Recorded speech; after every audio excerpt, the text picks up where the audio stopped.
کہ بھائیو قرآن پاک میں ایک آیت ایسی ہے کہ جو آج کے دور میں اس کا ترجمہ اور تفسیر جو ہے وہ اہل سنت اور اہل تشیع کے درمیان کنٹراورشل ہو چکا ہے. تو میں چاہ رہا ہوں کہ آج حق کو بالکل واضح کر کے لوگوں کے سامنے پیش کروں تاکہ نہ تو اہل سنت دو نمبری کر سکیں اور نہ اہل تشیع.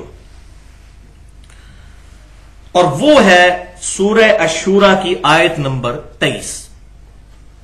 اعوذ باللہ من الشیطان الرجیم بسم اللہ الرحمن الرحیم. قل لا اسألکم علیہ اجرا الا المودۃ فی القربى. اے محبوب صلی اللہ علیہ وسلم آپ فرما دیجئے کہ میں جو کتاب و سنت کی دعوت تمہیں پیش کر رہا ہوں اس کے عوض تم سے کوئی اجر نہیں مانگتا سوائے اس کے کہ تم میری قریبی رشتہ داری کا خیال رکھو. یہ ہو گیا اس کا ترجمہ. اس آیت کے کانٹیکسٹ میں امیر المؤمنین فی الحدیث سیدنا امام بخاری رحمۃ اللہ علیہ المتوفى 256 ہجری اپنی شعراء آفاق تالیف صحیح بخاری میں انٹرنیشنل نمبرنگ کے مطابق 4818 نمبر حدیث اسی آیت کے کانٹیکسٹ میں لے کر آئے اور اس آیت کو انہوں نے اپنے باب کا عنوان بھی بنایا. قل لا اسألکم علیہ اجرا الا المودۃ فی القربى. وہاں پر ابن عباس رضی اللہ تعالیٰ عنہ کا ایک قول انہوں نے صحیح سند کے ساتھ ظاہر بخاری میں نقل فرمایا کہ امام بخاری رحمۃ اللہ علیہ کہتے ہیں کہ ابن عباس رضی اللہ تعالیٰ عنہ سے کسی نے آ کے پوچھا کہ یہ جو قرآن میں آیت ہے قل لا اسألکم علیہ اجرا الا المودۃ فی القربى اس کی تفسیر کیا ہے. تو وہیں پر سیدنا ابن عباس کے شاگرد بیٹھے ہوئے تھے سیدنا سعید بن جبیر تابعی رحمۃ اللہ علیہ. انہوں نے کہا کہ یہ الا المودۃ فی القربى سے مراد آل محمد ہے صلی اللہ علیہ وسلم اہل بیت ہے. تو سیدنا ابن عباس رضی اللہ تعالیٰ عنہ نے ان کو ٹوکتے ہوئے فرمایا کہ تم نے اس کی تفسیر کرنے میں جلدی کی ہے. قریش میں کوئی ایسا خاندان نہیں ہے جس کے ساتھ نبی صلی اللہ علیہ وسلم کی رشتہ داری نہ ہو. دراصل اس آیت کی تفسیر یہ ہے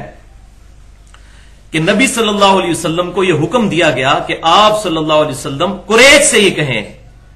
کہ چونکہ میں بنو ہاشم سے ہوں اور پیچھے بھی جا کر چین جو ہے وہ ملتی ہے قریش سے ہوں تو یہ جو دعوت و تبلیغ کا میں کام کر رہا ہوں اس پر تم مجھ پر مظالم ڈھا رہے ہو. میں کوئی اس کے عوض تم سے کوئی معاوضہ تو طلب نہیں کرتا لیکن کم از کم جو تمہاری اور میری رشتہ داری ہے اس رشتہ داری کا ہی خیال کرتے ہوئے میرے ساتھ حسن سلوک کرو. یہ ابن عباس نے تفسیر اس کی ارشاد فرمائی. یہ تھی اس آیت کی تفسیر تعویل خاص کے اعتبار سے. لیکن یاد رکھیے قرآن پاک کی آیات جو ہیں یہ یونیورسل ہیں. یہ خاص موقع پر ضرور نازل ہوئی ہوتی ہیں لیکن ان کا حکم جو ہے وہ قیامت تک کے لیے ہوتا ہے. تعویل عام کے اعتبار سے واقعی اس آیت کی ایک تفسیر یہ بھی بنتی ہے جس پر اہل سنت اور اہل تشیع کے تمام بڑے علماء کا اتفاق ہے اور اپنی کتابوں میں فضائل اہل بیت والے کانٹیکسٹ میں یہ آیت کوٹ کرتے آئے ہیں کہ اس آیت سے اجتہاداً تعویل عام کے اعتبار سے اہل بیت کے فضائل بھی ثابت ہوتے ہیں. اور بات بھی لاجیکل ہے. وہ کیوں کہ بھائیو اگر نبی صلی اللہ علیہ وسلم کافروں کو یہ کہہ رہے ہیں اس آیت میں قل لا اسألکم علیہ اجرا الا المودۃ فی القربى اے نبی آپ فرما دیجئے ان کافروں سے کہ میں اس تبلیغ کے اجر میں تم سے کچھ نہیں مانگتا سوائے اس کے کہ میرے ساتھ جو تمہاری رشتہ داری ہے اس کے خیال رکھو. اگر نبی صلی اللہ علیہ وسلم کافروں سے یہ حق مانگ رہے ہیں کہ میری رشتہ داری کی وجہ سے مجھ سے حسن سلوک کرو تو بھائیو بدرجہ اولا رسول اللہ کی نسبت کی وجہ سے آپ صلی اللہ علیہ وسلم کے اہل بیت کے ساتھ حسن سلوک کرنا اس سے بھی زیادہ ضروری ہے. جب کافروں سے وہ حسن سلوک مانگ رہے ہیں تو ہم مسلمانوں سے طلب نہیں کریں گے کہ ہم آپ صلی اللہ علیہ وسلم کی نسبت کی وجہ سے اہل بیت کے ساتھ محبت کریں. الحمدللہ. اور بھائیو اس نظریے کی سپورٹ میں ایک صحیح حدیث موجود ہے. جامعہ ترمذی میں انٹرنیشنل نمبرنگ کے مطابق فضائل اہل بیت والے چیپٹر میں 3799 3789 اور یہ حدیث المستدرک للحاکم میں بھی موجود ہے صحیح سند کے ساتھ اور امام ذہبی رحمۃ اللہ علیہ نے بھی موافقت کی ہوئی ہے. زبردست حدیث. نبی صلی اللہ علیہ وسلم نے فرمایا اللہ نے جو تمہیں نعمتیں دی ہیں ان نعمتوں کی وجہ سے تم اللہ سے محبت کرو کہ تمہیں وہ نوازتا ہے، اور اللہ کی نسبت کی وجہ سے مجھ سے محبت کرو کہ میں اللہ کا رسول ہوں صلی اللہ علیہ وسلم،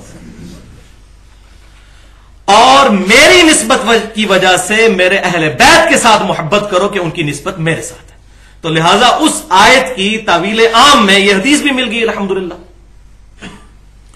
اور اس حدیث کو مزید تقویت ملتی ہے صحیح بخاری میں سیدنا امیر المؤمنین ابو بکر صدیق رضی اللہ تعالیٰ عنہ کا مبارک قول، صحیح بخاری میں انٹرنیشنل نمبرنگ کے مطابق 3751، اور امام بخاری کا ویژن دیکھیں کہ اس حدیث کو سیدنا حسن اور حسین کے چیپٹر میں لے کے آئے، ان کے فضائل والے، سیدنا ابو بکر صدیق کے قول کو، حدیث موقوف ظاہر صحابی کا قول۔ سیدنا ابو بکر نے فرمایا محمد صلی اللہ علیہ وسلم کی محبت کو محمد صلی اللہ علیہ وسلم کے اہل بیت کی محبت میں تلاش کرو۔ الحمدللہ، ان سے بڑا کس کا فتویٰ ہو سکتا ہے؟ اس آیت کی یہ تفسیر بھی طویل عام کے اعتبار سے یہ صحیح بخاری والی روایت اس کو سپورٹ کر رہی ہے، الحمدللہ ثم الحمدللہ۔ تو نبی صلی اللہ علیہ وسلم کی محبت تو ہمارے ایمان کا حصہ ہے، صحیح بخاری اور مسلم کی متفق علیہ حدیث ہے کتاب الایمان چیپٹر میں، تم میں سے کوئی بھی اس وقت تک مؤمن ہی نہیں ہو سکتا جب تک کہ میں اسے اس کے ماں باپ اولاد سب لوگوں سے بڑھ کر عزیز نہ ہو جاؤں۔ اور سیدنا ابو بکر صدیق صحیح بخاری میں روایت ہم نے سن لی، انہوں نے کہا کہ نبی صلی اللہ علیہ وسلم کی محبت کو اہل بیت کی محبت میں تلاش کرو۔ کسی مولوی کے فتوے کی ضرورت نہیں بھائیوں، کسی مکتبہ فکر کے فرقہ واریت پھیلانے والے مولوی کے فتوے کی ضرورت نہیں۔ سیدنا ابو بکر صدیق جو اس امت میں نبی صلی اللہ علیہ وسلم کے بعد سب سے افضل شخصیت ہے، ان کا فتویٰ میں الحمدللہ مل گیا۔ اب کسی مولوی کے سرٹیفکیٹ کی ضرورت نہیں ہے اہل بیت کی محبت کے اعتبار سے الحمدللہ۔ لیکن مسئلہ یہ ہے بھائیوں کہ ہمارے انڈیا پاکستان کا کلچر اتنا برا ہے کہ یہاں کوئی شخص اگر کوئی اہل بیت کی بات کرنا شروع کر دے اس کو کہتے ہیں یہ تو شیعہ ہو گیا، اگر کوئی توحید کی بات کرنا شروع کر دے اس کو کہتے ہیں یہ وہابی ہو گیا، اگر کوئی صحابہ کی بات کرنی شروع کر دے اس کو کہتے ہیں یہ تو دیوبندی ہو گیا، اور اگر کوئی نبی صلی اللہ علیہ وسلم کی محبت کی بات کرے تو کہتے ہیں یہ بریلوی ہو گیا۔ یہ ایسے ٹوٹکے مولویوں نے اپنی روٹی چلانے کے لیے بنائے ہوئے ہیں کہ لوگوں کو اس طریقے سے حق بات سے دور کرتے ہیں۔ کوئی قرآن سے آیت پڑھ رہا ہے ایاک نعبد و ایاک نستعین تو اس کو کہتے ہیں تو وہابیوں والی باتیں کر رہا ہے۔ اب یہ قرآن وہابیوں نے لکھا ہوا ہے، یہ قرآن و سنت کی بات ہو رہی ہے۔ اسی طریقے سے اگر میں بخاری مسلم سے فضائل اہل بیت پر اور بنو امیہ کی جو ظالم حکومت ہے اس کے اوپر بات کرتا ہوں تو پہلے بخاری مسلم کا رد کریں، میں اپنی طرف سے یہ باتیں کر رہا ہوں، معاذ اللہ استغفر اللہ۔ تو اس ایشو کو کل کرنے کے لیے اس امت میں اہل سنت کے بہت بڑے امام امام محمد بن ادریس شافعی رحمت اللہ علیہ المتوفى 204 ہجری، جو امام اہل سنت امام احمد بن حنبل المتوفى 241 ہجری ان کے بھی استاد ہیں، ان کے عربی کے شعر اس سارے ایشو کو کل کر دیتے ہیں، جو صحیح سند کے ساتھ تمام اسماء و رجال کی کتابوں میں موجود ہے، بلکہ امام ابن تیمیہ رحمت اللہ علیہ المتوفى 728 ہجری ان کے شاگرد خاص حافظ ذہبی رحمت اللہ علیہ المتوفى 748 ہجری انہوں نے اپنی تاریخ الاسلام میں ان اشعار کو نقل کیا ہے۔ ان اشعار کا ترجمہ کچھ یوں ہے عربی کے اشعار کہ اگر اہل بیت کی محبت کا نام رافضی ہونا ہے تو دنیا میرے رافضی ہونے پر گواہ ہو جائے۔ امام شافعی کہتے ہیں میں رافضی ہوں۔ اس کو پھر میں نے ایڈ کیا ہے کہ امام شافعی اگر آج زندہ ہوتے تو میں ان کو کہتا کہ شیخ صاحب اس میں یہ بھی میری طرف سے جملے ایڈ کر لیں کہ اگر نبی صلی اللہ علیہ وسلم کی محبت کا نام بریلوی ہونا ہے تو میں بریلوی ہوں، اگر صحابہ کرام علیہم رضوان کی عقیدت کا نام دیوبندی ہونا ہے تو میں دیوبندی ہوں، اور اگر کتاب و سنت کے منہج کو